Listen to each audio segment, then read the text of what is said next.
Hi everyone, welcome to Prudent Classes. Hope all of you are doing good. So guys, आज की इस video में हम discuss करेंगे subject IBO 6 international business finance के एक और इम्पॉर्टेंट टॉपिक जो कि यूनिट 5 से लिया है। यूनिट 5 का ये पार्ट 4 है। पार्ट 3 में हमने डिस्कस किया था about the trade transactions and the interbank transaction और फॉरेन एक्सचेंज ट्रांजैक्शंस। तो हमने जाना था about the foreign exchange transactions की ये फॉरेन एक्सचेंज ट्रांजैक्शंस क्या होते हैं। We discussed about the trade transactions, we discussed about the interbank transactions. आप सब ने वो वीडियो देखी होगी और आपने कॉन्सेप्ट समझा होगा। वो सारे स्टूडेंट्स जिन्होंने प्रीवियस वीडियो नहीं देखी, चैनल के प्लेलिस्ट में जाकर देख लीजिएगा, नहीं तो ऊपर आई का बटन होगा, उसमें भी मैं वीडियो ऐड कर दूंगा ताकि आप देख सके। तो इस वीडियो में हम डिस्कस करेंगे बहुत ही इंपॉर्टेंट टॉपिक हमारे, जो कि है स्पॉट एंड फॉरवर्ड ट्रांजैक्शंस। तो जानेंगे कि स्पॉट ट्रांजैक्शंस क्या होते हैं एंड फॉरवर्ड ट्रांजैक्शंस क्या होते हैं। तो वीडियो को एंड तक देखिएगा ताकि सारे पॉइंट्स आपको अच्छे से क्लियर हो जाएं, ठीक है। एंड बहुत ही इंपॉर्टेंट टॉपिक है। अगर मैं बात करूं spot transaction and forward transaction का, कई बार एग्जाम्स में ये क्वेश्चन पूछे जाते हैं, शॉर्ट नोट्स में भी क्वेश्चन आते हैं, और अगर शॉर्ट नोट में नहीं पूछा जाए तो पूरे का पूरा पार्ट ही पूछ लिया जाता है कि different types of foreign exchange transactions कौन से होते हैं, एक्सप्लेन इट। तो किसी भी तरीके से पूछा जाए, आपको मैंने यहाँ पर सभी टॉपिक्स पर वीडियोस दे दी हैं। ट्रेड ट्रांजैक्शन ऑलरेडी बता चुका हूँ, इंटरबैंक ट्रांजैक्शन भी प्रीवियस वीडियो में बता चुका हूँ। इस वीडियो में आपको spot transaction and forward transaction, इन दोनों पर भी क्लैरिटी दे दूंगा ताकि एग्जाम में अगर कोई भी क्वेश्चन आता है आप अच्छे से सॉल्व कर पाएँ। तो वीडियो को एंड तक देखिएगा। हमारा मिशन याद रखिएगा जो कि है 70% और more in are upcoming exam, so we have to work for that. And अभी से अपनी प्रिपरेशन को स्टार्ट कर दीजिए। तो गाइस, सबसे पहले हम स्टार्ट करेंगे अपने टॉपिक स्पॉट ट्रांजैक्शन से, ठीक है। तो तीसरे टाइप का ट्रांजैक्शन होता है, अगर मैं बात करूं फॉरेन एक्सचेंज में, तो फॉरेन एक्सचेंज ट्रांजैक्शन में third type of transaction is the spot transaction. कोई काम आप बुक को बोला जाए कि आप अभी कीजिए, तो that is called known as on the spot activity that you will be doing. तो कोई भी ट्रांजैक्शन अगर आपका तुरंत किया जाए तो वो कहलाएगा स्पॉट ट्रांजैक्शन, ओके। तो यहीं से हमारा जो कॉन्सेप्ट है हम स्टार्ट करते हैं ताकि आपको अच्छे से समझ में आए। तो point number 1 says a spot transaction is a contract to buy or sell a quantity of a foreign currency for immediate settlement. I repeat, for immediate settlement. तो इमीडिएट सेटलमेंट के लिए अगर आप किसी भी कॉन्ट्रैक्ट में आते हैं जिसमें आप क्या कर रहे हैं, फॉरेन करेंसी को बाय या सेल कर रहे हैं, तो ऐसे ट्रांजैक्शन स्पॉट ट्रांजैक्शन कहलाएंगे, ठीक है। तो स्पॉट ट्रांजैक्शंस कौन से ट्रांजैक्शंस होते हैं, वो कॉन्ट्रैक्ट या ट्रांजैक्शन जिसमें आप फॉरेन करेंसी की एक पर्टिकुलर क्वांटिटी को बाय या सेल करते हो इमीडिएट सेटलमेंट के लिए, तो ऐसे ट्रांजैक्शन आपके स्पॉट ट्रांजैक्शंस कहलाते हैं। Now, point number 2 says immediate settlement as per the convention of forex market means 2 working days from the date of contract. अब ध्यान दीजिएगा, जो immediate settlement का हमने यहाँ पर concept include किया है, immediate settlement का मतलब वो सारे settlements जो कि foreign exchange market में 2 working days के अंदर किए जाएं, ठीक है। 2 working days मिलते हैं और 2 वर्किंग डेज में अगर कोई भी ट्रांजैक्शन आपका किया जाता है सेटल, तो वो आपका इमीडिएट सेटलमेंट में काउंट होता है। Now the settlement date is also known as value date. तो इस तरह की अगर कोई भी सेटलमेंट डेट होती है, चाहे वो 1 वर्किंग डे बाद हो या 2 वर्किंग डेज बाद हो, तो सेटलमेंट डेट को फॉरेन एक्सचेंज मार्केट में अगर कोई स्पॉट ट्रांजैक्शन है तो बोलेंगे value date. The exchange rate for a spot transaction is known as spot rate. और स्पॉट ट्रांजैक्शन में जो आपका रेट डिसाइड होता है एक्सचेंज का, वो होता है स्पॉट रेट। और market where spot transactions are conducted is called spot market, ठीक है। ध्यान रखिएगा, बहुत ही इंपॉर्टेंट पॉइंट्स हैं।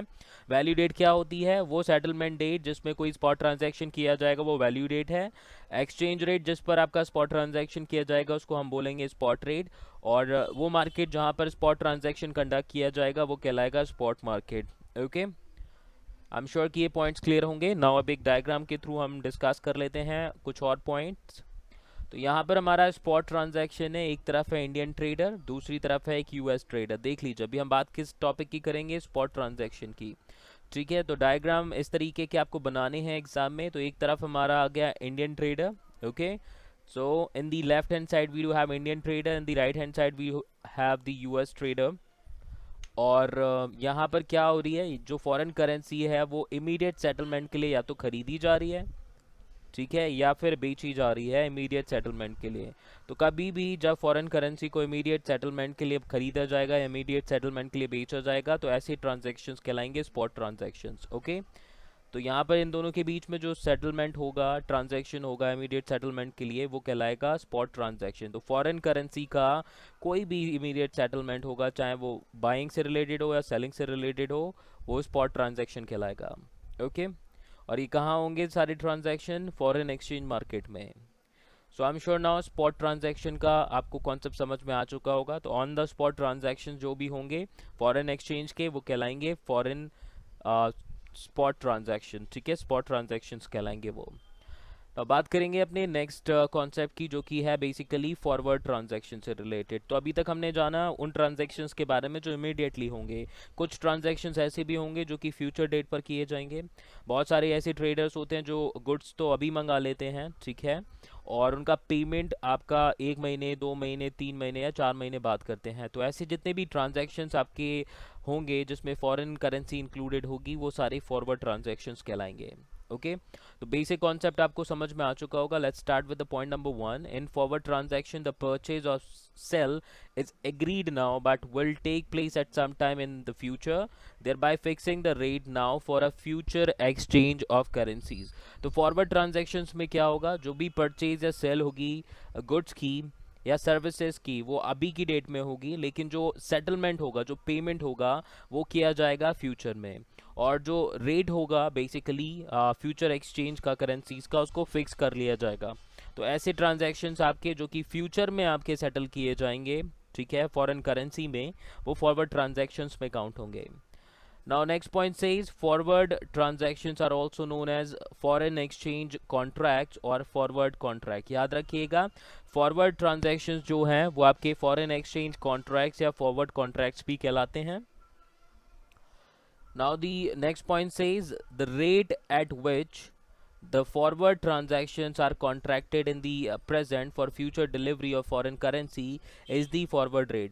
तो जिस रेट पर बेसिकली फॉरवर्ड ट्रांजैक्शंस किए जाते हैं वो कहलाता है फॉरवर्ड रेट। हमने देखा था स्पॉट ट्रांजैक्शंस के लिए जो रेट आपका होता है वो स्पॉट रेट कहलाता है, फॉरवर्ड ट्रांजैक्शन के लिए जो रेट होगा वो फॉरवर्ड रेट कहलाएगा। Now the market where the purchase and sales of currencies are contracted in the present for receipt and delivery in future is called forward market। तो जो forward transactions हैं वो forward market में होंगे, जो spot transaction है वो spot market में होंगे। तो यहाँ पर basically क्या है, purchase या sale होगी करेंसी की, वो फ्यूचर किसी डेट के लिए आपकी की जाएगी। तो ऐसे मार्केट को हम फॉरवर्ड मार्केट बोलेंगे। In short you can say the market where the forward transactions are done are known as forward market। okay, so now forward transaction के लिए भी एक हम यहाँ पर डायग्राम करेंगे यूज, एंड इसके बाद हम इस कॉन्सेप्ट को क्लोज कर देंगे और पूरा जो हमारा कॉन्सेप्ट है फॉरवर्ड करेंसी ट्रांजैक्शन का वो यहाँ पर क्लोज हो जाएगा। तो फॉरवर्ड करेंसी ट्रांजैक्शन के बारे में भी आप जान जाएंगे कम्प्लीटली, और उनके टाइप्स के बारे में। तो प्रीवियस वीडियोज़ जिन सभी स्टूडेंट्स ने नहीं देखी हैं, प्लीज़ एक बार देख लीजिएगा ताकि आपको कॉन्सेप्ट की क्लैरिटी रहे। किसी भी तरह का क्वेश्चन आता है एग्जाम में तो आप अच्छे से अटेम्प्ट कर पाएँ। तो अगेन हमारे पास एक तरफ है इंडियन ट्रेडर, ठीक है, और दूसरी तरफ है एक यूएस ट्रेडर।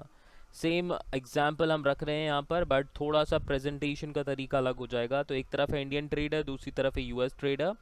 अभी जो गुड्स है इंडियन ट्रेडर से यूएस ट्रेडर बाय कर रहा है नाउ, ठीक है। तो आज की डेट में मान लीजिए जो इंडियन ट्रेडर है वो गुड्स सेल कर रहा है किसको, यूएस ट्रेडर को, और जो पेमेंट है वो आपका जो यूएस ट्रेडर है यूएस डॉलर्स में करेगा 3 महीने बाद। तो एक प्री डिटरमाइंड रेट होगा दोनों के बीच में जिस पर आपका पेमेंट किया जाएगा, लेकिन जो पेमेंट होगा वो कब किया जाएगा, 3 महीने बाद। तो 3 महीने बाद जो रेट होगा एक्सचेंज रेट, वो तो चेंज हो सकता है। तो यहाँ पर ये ध्यान दीजिएगा कि एक्सचेंज रेट में चेंजेस भी होंगे और जो ट्रांजैक्शन होगा उसका अमाउंट भी कहीं ना कहीं डिफर हो जाएगा। अब पेमेंट जो किया जा रहा है वो किया जा रहा है यूएस डॉलर में, यानी कि यूएस ट्रेडर अपनी करेंसी में पे करेगा, लेकिन इंडियन ट्रेडर्स का जो यूएस डॉलर है वो चलेगा नहीं उसकी कंट्री में, तो उसको यूएस डॉलर को कन्वर्ट किस में करना पड़ेगा, जो यूएस डॉलर हैं उसको कन्वर्ट किया जाएगा इंडियन रुपीज़ में। किस में, इंडियन रुपीज़ में। तो वो रुपीज़ में जो कन्वर्जन होगा वो कहीं ना कहीं इंडियन ट्रेडर्स को इम्पैक्ट देगा बेसिकली।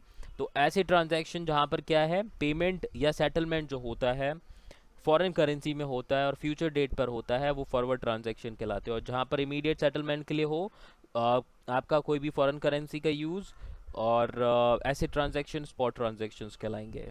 ओके, तो आई एम श्योर कि दोनों ही कॉन्सेप्ट्स आपको समझ में आ चुके होंगे।